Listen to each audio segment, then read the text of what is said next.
Bien-aimés frères et sœurs, vous connaîtrez la vérité et la vérité vous affranchira. Ça, c'est pas moi qui le dis, c'est la Bible qui le dit. Mais moi, je vous dis mieux.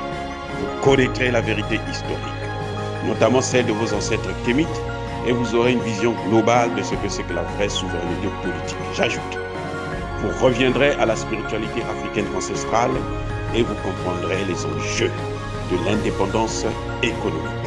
Et pour terminer, vous accepterez votre identité culturelle kémite et vous obtiendrez deux choses. La première, c'est la paix. La seconde, c'est le développement, à une condition. L'unité de toute l'Afrique noire, l'unité de tous les Noirs du monde entier. Otep à tous, bienvenue sur la chaîne des panafricanistes par essence, par conviction et par excellence. Celle des citoyens kémites par nécessité et obligation de combat. Nous sommes une chaîne qui n'est guidée que par nos ancêtres, et rien que par les ancêtres qui appartiennent à l'égrégore du monde noir. Par conséquent, nous ne croyons en aucun Dieu venu de l'étranger. Toutefois, cette vidéo n'est aucunement destinée à inciter à la haine ou à la violence, car nous menons un combat qui est d'abord et avant tout spirituel, intellectuel et démocratique. Ensuite, il est politique, géopolitique et géostratégique, contre l'impérialisme, le colonialisme, le néocolonialisme et l'endocolonat, qui sont tous qualifiés de crimes contre l'humanité. Nous menons ce combat sur la base du principe fondamental que nous avons hérité de nos ancêtres kémites, qui est celui de la Mahat, c'est-à-dire solidarité, vérité et justice. Par conséquent, vous êtes donc en droit de connaître la vérité, et nous avons l'obligation de vous dire la vérité et rien que la vérité, afin que justice soit rendue au continent africain. Et ça, c'est notre modeste contribution dans cette noble lutte en faveur de la souveraineté, la dignité, la solidarité et l'unité africaine. Ça, c'est ce que nous appelons le panafricanisme. Bien-aimés frères et sœurs, je vais vous montrer deux photos. Les deux photos que vous allez voir là, ça se passe au Parlement congolais, en RDC. Mais c'est à peu près la même chose au Congo démocrate et au Congo Brazzaville aussi. Donc, ne vous inquiétez pas. Et on va dire, mais qu'est-ce qui se passe au Congo Brazzaville? C'est la même chose, le même cinéma. C'est la même comédie. Une comédie macabre. Et malheureusement, c'est ce que nous méritons comme dirigeants. Observez les deux photos attentivement. Si vous voulez, vous pouvez arrêter la vidéo pour regarder d'abord très bien. Et après, on continue.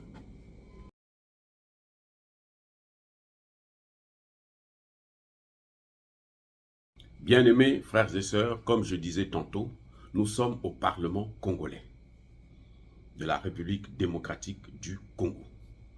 Vous savez, ce qu'ils ont autour de l'épaule, là, à la hanche, c'est le drapeau congolais. Ces députés sont payés, reçoivent un salaire de 21 000 $ par mois. Ce salaire, ils sont arrivés à 21 000 $ parce qu'ils ont reçu une augmentation de salaire tout récemment par le président Tshisekedi qui voulait les endormir encore plus, qui voulait les manipuler pour qu'ils se taisent face à la montée de la population qui sollicitait le départ des troupes de l'ONU et qui demandait à ce que Tshisekedi puisse signer des accords avec la Russie pour avoir des armes, équiper l'armée et combattre le M23 et le Rwanda. Donc, comme Tshisekedi est complice, comme Tshisekedi joue avec le feu, comme Tshisekedi est celui-là que les Occidentaux ont choisi pour balkaniser le Congo démocratique, alors, ce qu'il a choisi, c'est d'augmenter le salaire des députés. Pas celui des sénateurs a été augmenté, mais alors, vraiment, une somme minime, parce que le président du Sénat est le premier à déclarer que la mission des Nations Unies doit quitter maintenant le territoire puisqu'ils ont passé 22 ans sans rien apporter. Donc, vous voyez là un exemple d'un parlement gracieusement payé pour dormir. Ces gens, malgré les salaires faramineux qu'ils reçoivent, ils n'ont pas le temps de dormir chez eux. Ils ne dorment pas chez eux. Ils viennent dormir au Parlement. C'est un parlement de dormeurs. Voilà pour ça pourquoi Tshisekedi peut se permettre de faire ce qu'il est en train de faire parce qu'il n'y a pas de contrepoids. Parce que le Parlement, c'est le contrepoids en fait de l'exécutif. Si, comme Tshisekedi ne veut pas coopérer directement, avoir des accords solides avec la Russie pour que la Russie puisse équiper l'armée congolaise, les seuls qui peuvent forcer la main de Tshisekedi, c'est le Parlement. Les seuls qui peuvent faire plier Tshisekedi, c'est le Parlement. Tshisekedi ne veut pas que la force des Nations Unies puisse quitter le territoire. Les seuls qui peuvent s'y opposer, c'est le Parlement. C'est au Parlement qu'on peut dire obliger au président de prendre la disposition. Parce que le Parlement représente les peuples. Et vous savez, les parlementaires, ils viennent de différents horizons. Donc eux, ils sont plus en contact avec le peuple que le président. Donc s'ils se mobilisent pour faire partir la mission des Nations Unies, pour obliger Tshisekedi à collaborer plutôt avec les Russes que de continuer avec les Américains et les Européens, ils peuvent le faire. Mais pourquoi ils ne le font pas? À cause de ces salaires faramineux. Et comme ils ont des salaires faramineux, et comme ils ne comprennent rien, comme ils sont corrompus, ils viennent donc au Parlement, ils passent leur temps à dormir. Voilà. Vous les voyez, tu vois, des gens en cravate qui dorment tranquillement, comme s'ils étaient chez eux. Vous les entendez ronfler et tout. La mention que vous avez vue là,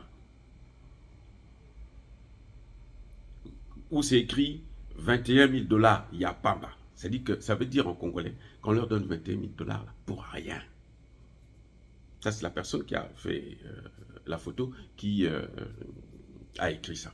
Mais c'est incroyable. Voilà comment un pays est en train d'être dépecé en mini-morceaux par les Occidentaux, avec la complicité non seulement du président de la République, mais aussi du Parlement. Voilà un petit pays comme le Rwanda. Le Rwanda ne peut pas. C'est-à-dire que, mais le Congo, c'est une mastodonte. Le Rwanda, quand même, arrive à faire plier le Congo, à occuper le Congo. Mais, soyez tranquilles, le Rwanda ne va pas s'arrêter à Goma. Les Rwandais sont déjà au Congo-Brazzaville. C'est pour venir là-bas et occuper aussi le Congo-Brazzaville. Parce que le Congo-Brazzaville aussi est en train de jouer un sale jeu. Le Congo-Brazzaville lui-même, là, ils vont occuper le Congo-Brazzaville. Ils vont coloniser le Congo-Brazzaville et ils vont coloniser le Congo-Kinshasa. Parce que Kinshasa, là, ils vont rentrer dans Kinshasa. Déjà, ils sont là, dans l'armée, là. On en a recruté tellement. C'est pour ça d'ailleurs que les missions parfois de l'armée échouent. Parce que c'est une armée infiltrée. Elle est infiltrée pourquoi? Parce qu'ils aiment l'argent. Ils aiment l'argent, ils aiment boire, ils aiment les femmes, ils aiment manger, ils aiment le luxe. Ils aiment la cravate, mais surtout, c'est pour ça que Mobutu leur avait demandé de ne plus porter les cravates. Et là, ils étaient un peu tranquilles. Mais maintenant que c'est ce qu'on appelle au Congo, là, Mbwa Akatisinga. Vous avez, quand vous avez le chien attaché toute la journée, là, lorsque vous enlevez sa chaîne, là, il peut aller n'importe où. Il sera insaisissable. C'est ça. Mbwa Akatisinga. On leur a laissé la liberté et ils pensent que c'est maintenant le libertinage. Mais ils vont le regretter parce que le Congo va être divisé. Je vous le dis, le Congo va être divisé en 4, 5, 6 parties, 6 territoires différents. Et qui vont se faire tout le temps la guerre pour justifier la présence des Occidentaux sur le territoire. Et c'est là que les parlementaires vont commencer. Ceux qui sont là, bon, peut-être qu'ils ne seront plus là. C'est là qu'ils vont se tenir, ils vont se tenir la tête dans leur tombe. Et c'est là, malheureusement, que la jeunesse congolaise va commencer à comprendre et se mobiliser pour sauver une nation. Ce sera trop tard. Oh, bien-aimés frères et sœurs, vous voyez le Soudan? Le Soudan, là, ils sont prêts à revenir.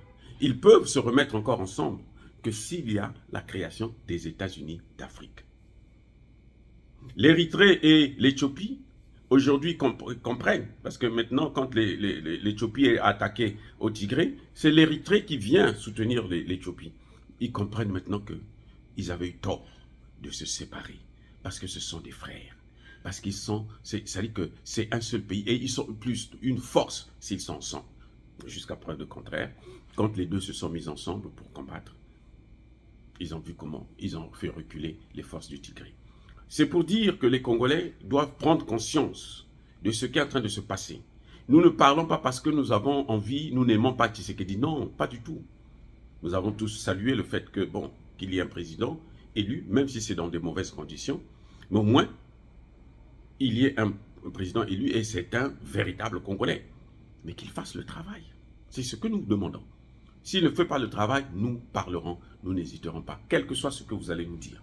Or, bien-aimés frères et sœurs, je persiste et je signe. Soyez bénis par le Dieu des Kémites et par nos ancêtres angélisés.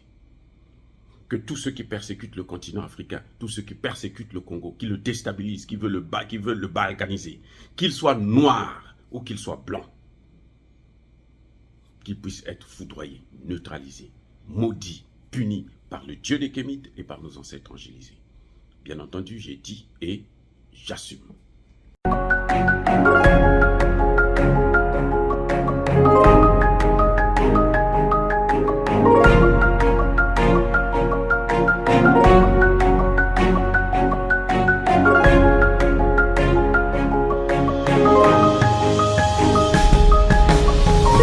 Eux, ils marchent par la foi et non par la vue.